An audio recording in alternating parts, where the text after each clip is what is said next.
In a winter season in the city of Missouri, John along with his friends make the decision to play in a lake that is completely frozen, despite the fact that in the distance a man told him to get out of the lake because it was dangerous. They paid no attention to it.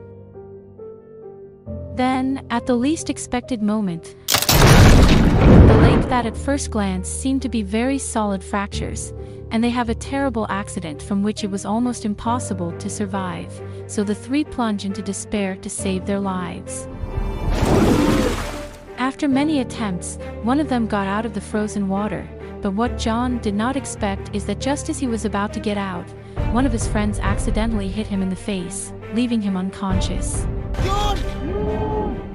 John felt that life was leaving him in a breath, that life that he really did not want to live, since it was loaded with rejection and lack of acceptance by some of his schoolmates and himself. For this reason, he was always on the defensive and did not obey his adoptive parents, who loved him very much despite not having the same blood. After desperation, the people who were around him called the fire department, police, and special forces, since John did not appear anywhere. The outermost edge drops off to 25 feet or more. Gotta find this kid. In the midst of this desperate atmosphere, 15 minutes passed, and just before giving up the search, one of the firefighters who does not believe in the existence of God hears a strange voice that makes him go back and continue searching. We got him! It is there that they found John without vital signs. And no matter how much they try to revive him, he shows no signs of life. However, they transfer him to the nearest clinical center in the hope that he will react to the medications. No pulse. 60 minutes have passed and her mother arrives to receive the news that there is nothing more to do. However, her mother refuses to believe in that diagnosis, and with great faith in the midst of despair cries out to God for the life of his son. Due to the unbelievable faith of his mother, John returned to having vital signs, and it was just at that moment that the light at the end of the tunnel could be seen and the hope that John would be saved. Certainly, John's heart beat again, but for some strange reason, his body still doesn't respond. Maybe his mother's faith will make this new diagnosis change. Unfortunately, the boy, only 14 years old, is in bed fighting between life and death, since the hypothermia caused so much damage to John's body that it is impossible for the doctors to save him. I don't believe John will survive the night. Otherwise, you will suffer serious neurological consequences. The news that the boy had no hope of life devastated the mother. However, she does not give up, and is filled with strength to overcome this circumstance, since she firmly believes in the power of faith and prayer to heal to his son. Despite this news, faith irradiated many people in the town, who joined in a circle of constant prayer, to achieve what seemed impossible in the eyes of science. The pastor of the church they attend appears on the scene, who is impressed by what happened, since he thinks that only God was the one who could save his life, and that there is a purpose behind all this. The family had this invaluable company that gave them strength and faith. The pastor stayed 18 hours straight with John to support his parents in prayer and in caring for the child. Also, he agrees to visit the hospital frequently, since it is a duty for him as a pastor. As time goes by, John shows some signs of conscience, since while the mother and the pastor talk to him, some tears come to his eyes.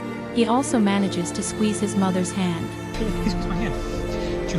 This event occurred simultaneously while the crowd was gathered singing and praying for John's recovery. This fact brought out many feelings of both hope and guilt, since John's mother reproached her husband that if it hadn't been for her, John would be dead at that moment. After a short and painful discussion, the husband steps aside upon seeing his wife's emotional state and lets her drain her emotions. Honey, it's time to wake up. Joyce, wake up. The next morning, John's mother is taken to the emergency room for a diabetic coma, since she is very dehydrated, agitated, and has not eaten in days because she is looking out for her son and she needs to be strong, so the doctor decides let her rest for 5 hours away from John's room. After talking with the pastor, she decides to go to the roof of the hospital to pray and give thanks to God with all the faith of the moment. John's mother asks God for forgiveness and surrenders to her total and divine will. Her faith is so great that when she opened her eyes she realized that it was snowing. She takes what happened as a sign and an answer to her long-awaited prayers. After what happened, the parents meet with the doctor in charge of John, who tells them that the medicines administered are poisoning his body. For this reason, his mother asks that he suspend the treatment that he has been administering, leaving Johann in total dependence on God. The pastor along with John's mother and father join in a prayer circle in the boys' room, while outside people continue to pray for a miracle. Our thoughts and prayers are with you, John. The next day all the medical staff are ready to start weaning John off his treatment and bringing him out of a coma, so his mother with her high temper pauses and quite frankly decides to be ready for anything since she surrendered to the perfect will of God. At that point, they begin the breathing treatment, injecting a substance that will help open your airways, and then proceed to remove the breathing tube. This procedure will not be easy, since his lungs partially collapsed, and although John reacts in an unexpected way, What is happening? the doctor soon takes control and begins to breathe with his own lungs. Now all that remains is to wait. His mother approaches him and speaks to him to encourage him. At that moment John, somewhat confused, relives the moment of the accident that put his life at risk, and this is how John gradually revives and regains consciousness. You need to come back to us now, John. Simultaneously, he begins to hear the voice of his mother and ends up opening his eyes.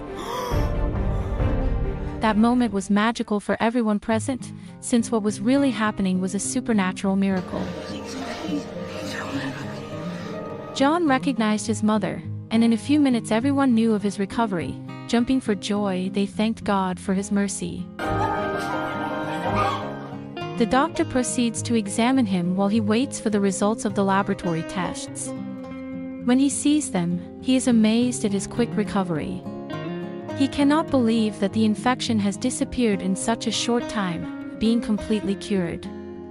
Talking alone with his mother, he tells her that he can't believe how a few hours ago, her lungs were full of blood, her white blood cells were wasting faster than in any patient he's seen before, her brain was also suffering devastation.